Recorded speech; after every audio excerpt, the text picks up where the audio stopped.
ብሩክና ሞገስ በስተመጨረሻ ምን አጋጠማቸው?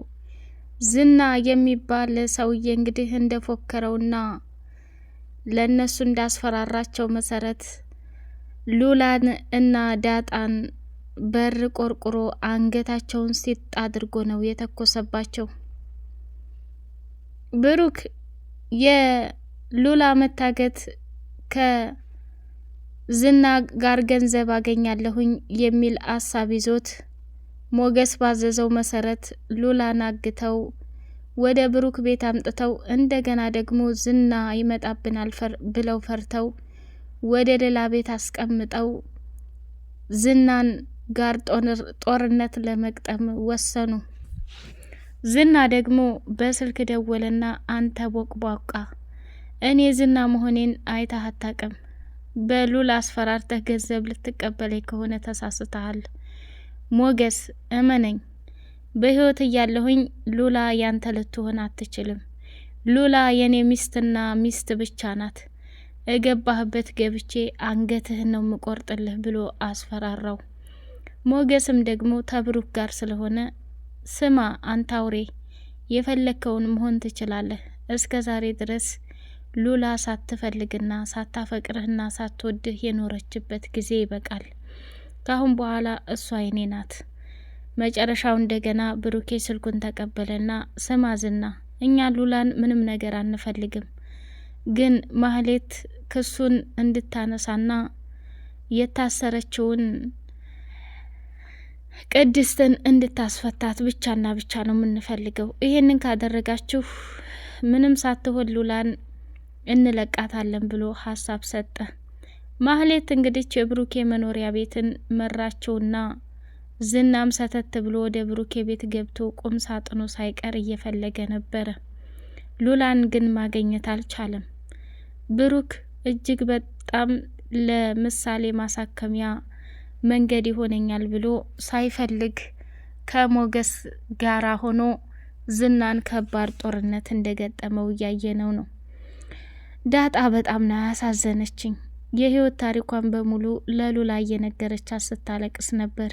ጎዳና ላይ እንዳደገችና አሁን ደግሞ እናቷ እንደናፈቀቻት እየተናገረች ነበር። ሉላም ደግሞ ወይኔ ጉዴ፣ ይህን ሁሉ ታሪክና መከራ እኮ ያሳለፍሽ አትመስልም ዳጣዬ፣ ለሁሉም ነገር መልካም ነው፣ ግን ወደፊት ማግባት ትፈልጊያለሽ ስትላት አዎና ሴት ልጅ እኮ ነኝ፣ የኔ ህይወት የሚባል ነገር ሊመጣ ይችላል፣ ግን አሁን ላይ በቤተሰብ መጠራት እንዴት ደስ ይላል። እኔ ምንም ይሁን ምንም ቤተሰቦችን ማግኘት ፈልጋለሁ ብላለች። ሰላም ሰላም፣ ውድ የተከበራችሁ የዙዙነት ሚዲያ ቤተሰቦች፣ እጅግ በጣም ተወዳጅና ልብ አንጠልጣይ የሆነው የምሳሌ ድራማ እንደቀጠለ ይገኛል።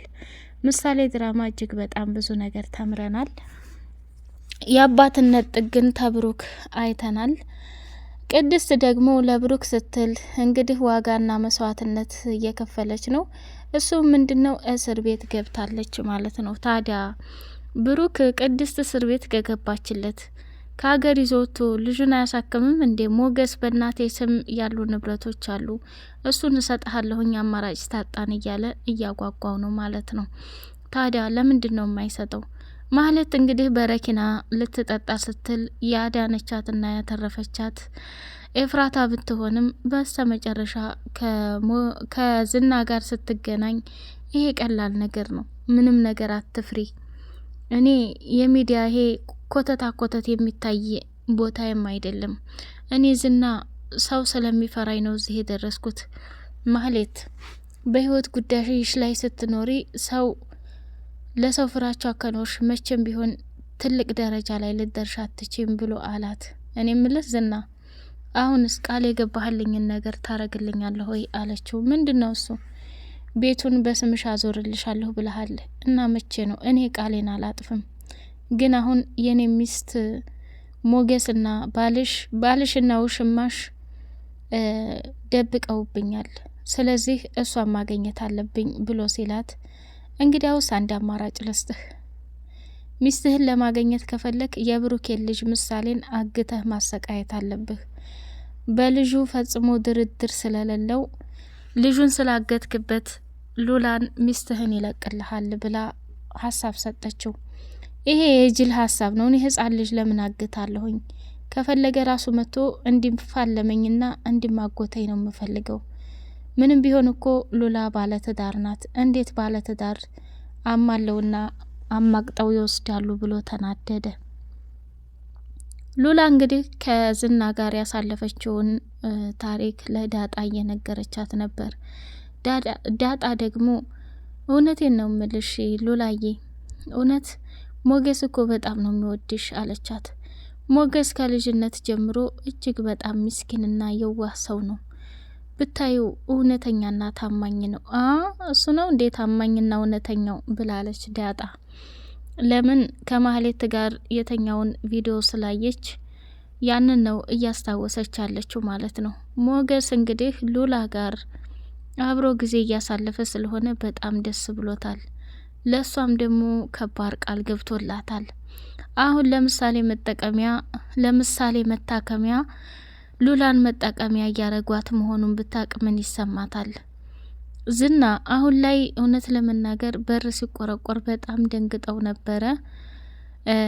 ዳጣና ሉላ ማለት ነው። ምን አጋጠመን? እውነት ዝና ነው ሊገለን ነው እያሉ በጣም ተጨናንቀው ነበረ። ማህሌት እንግዲህ የብሩኬን ቤት አሳይታው ልትመለስ ስትል ምን አይነት ቀሽም ሴት ነሽ አንቺ? እኔን ቤቱን አሳይተሽ መመለስ ሳይሆን አብረን መግባት አለብን። አንቺ ሞኝ፣ እኔ ጅል መሆን የለብንም። ማህሌት ምን ለካሽ? እኔ እኮ ዝና ነኝ። ማንም ሰው ሲቀልድብኝና ሲጫወትብኝ ዝምም የሚል ይመስልሻል እንዴ? ቀጥ ለጥ ብለሽ አሁን ነይና ወደ ቤታውን እንድታሳየኝ እፈልጋለሁ ብሎ አላት። ማህሌትም ደግሞ የኔ መሄዱ ምን ዋጋ አለው? እኔን ሲያይ አንተን እንደመራሁህ ስለሚያስቡ ይገሉኛል፣ ሌላ ችግር አመጣለሁ። እኔ ደግሞ ቤቱ በስሜ ሳይሆን ምንም ችግር መፍጠር አልፈልግም፣ እዚሁ ላይ ይበቃናል ብላ አለችው። እሱም እንደገና አይኑን ሲያፈጥባት ፈራችና ወደ